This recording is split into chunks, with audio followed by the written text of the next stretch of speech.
Hello and welcome back to my channel.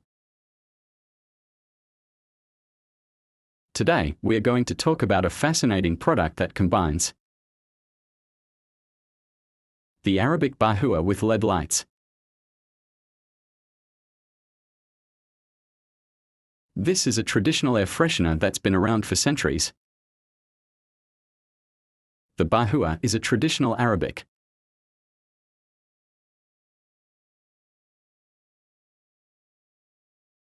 method to create a pleasant fragrance. It's made from a mixture of essential oils.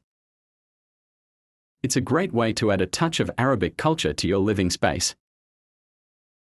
One of the most interesting aspects of the Bahoor is that it comes with LED lights, which are designed to mimic the look of a traditional fire. And it's also a fun way to add a little bit of ambience to your home.